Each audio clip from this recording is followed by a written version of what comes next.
Hi everybody, welcome to this week's video. I thought this week I would talk about the fear of death. So after Arron died, obviously so much of my thought process went into where the heck did he go? It was so abrupt and so sudden. It was just sort of like he was there 1 minute and not the next. And because I never got a body back, it became even more profound. It just felt like he went on a business trip. So I spent a lot of months and weeks and months after thinking about where did he go?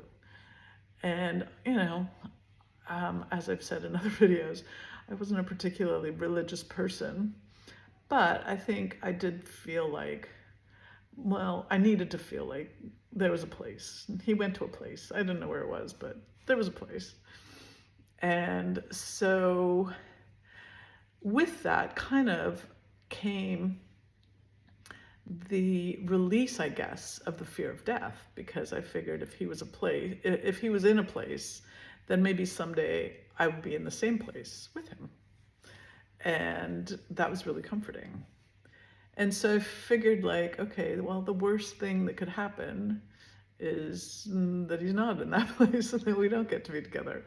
But for some reason, I think I think somehow the psychics had a lot to do with this, sort of, having a psychic reading, even though it wasn't my own reading, but just this idea that he was somehow trying to communicate.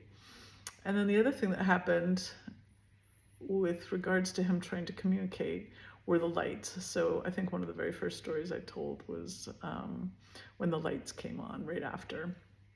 And it was his signal to me that he was dead. He was really dead.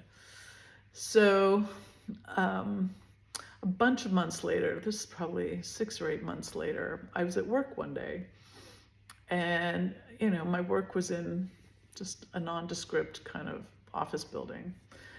And all of a sudden I smelled smoke. And I went next door to the office next door and said to the guy who was sitting there, like, do you smell smoke? I was sort of thinking, oh my God, there's a fire. There's a fire in the building. Like, we got to get out. And he was like, no. And in his office, I didn't smell smoke.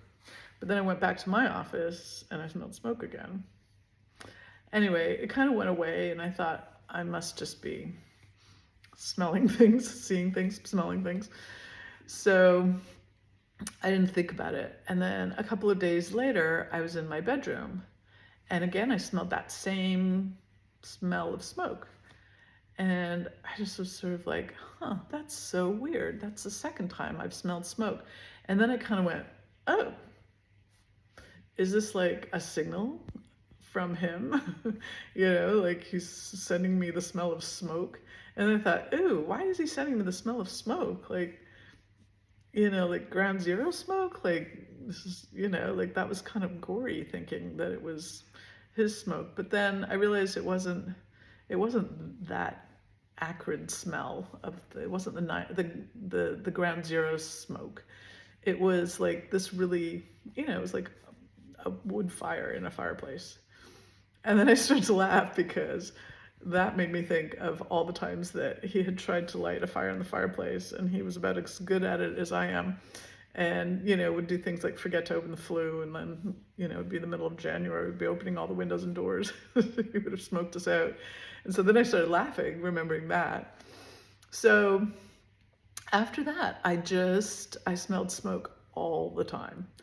And, a bunch of times I was like, oh, surely it's because somebody's got, a fire in their fireplace going, or like, I always tried to come up with an explanation, but so many times there was no possible explanation that I was smelling smoke. So one of the last times actually that I smelled smoke was when we were buying I was buying the house in Seattle. And I was sitting there on a lawn chair in the middle of an empty living room. And I was trying to decide, like, this was a big leap in terms of cost and in terms of and totally upheaving our lives. And so I just sat there going, is this the right decision? Am I crazy? And all of a sudden I smelled smoke, and I hadn't smelled it for a long time at that point.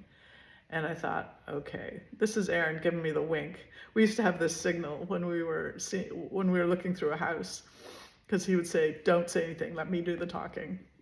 But we'd have this signal. And I remember buying our house in New Jersey, and I think we were we were climbing the steps to the third floor, and he looked back at me, and I looked at him, and my face said, "This is the one," and he just kind of nodded and went, "Got it." And so again, he was the negotiator in these situations. So I felt like smelling smoke while I sat there was like his nod to like this. Yeah, this is the wink. Go for it. So kind of coming back to this sort of this diminishing of the fear of death is something that I think happens to people who are grieving, because I think part of you thinks I'm going to be with them someday, or like the worst has happened, so what could possibly be happening now? And it kind of shifted everything I thought about life, because everything became like I became sort of a yes person to everything. Like sort of what would go through my head is like, life is really short, and I may as well do this thing. Life is really short, and so why not buy a chateau in France? Like if I can do it, why not? If that's something I want to do, yeah, it might fail. I may still fail. I don't know. I mean, like anything could happen. But suddenly, with the loss of the fear of death, became the loss of the fear just in general. Like, I still am afraid of heights. There's still things I'm afraid of, don't worry. But just as it applies to life, it just became this barrier that came down. Instead of all the shoulds, I should do that, and that all just went away, because it was just like, well, what does it matter? I had this life all plotted out. I was doing all the right things, and that all went to hell. So, let's try it a different way. Let's just do stuff, because why not? Let's move to Seattle with 2 young kids as a single mom. See what happens. Let's buy a chateau in France. Let's write a book. Let's do some art. Let's buy a firehouse in Seattle. Whatever it is, it just was sort of like, all right, I guess we're doing this.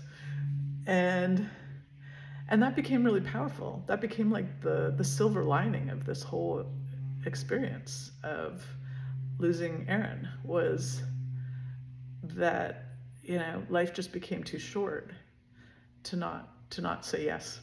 I guess that's it. I think what is it? I keep wanting to say entrepreneurs, but that's not the right word. It's improvisers. Improv comedy. Their mantra is to always say yes. They get put into a situation and they have to do yes and they have to carry on the story. So they can never, if they say no, it just stops the story dead, and the skit ends.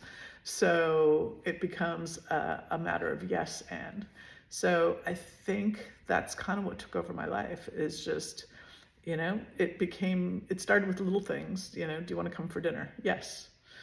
Do you want to go to, take the kids on a trip? Yes. It just became yeses and yeses and yeses, and I rarely shut things down. Now, the danger of this was what I called zooming, in which case you yes everything and wind up exhausting yourself.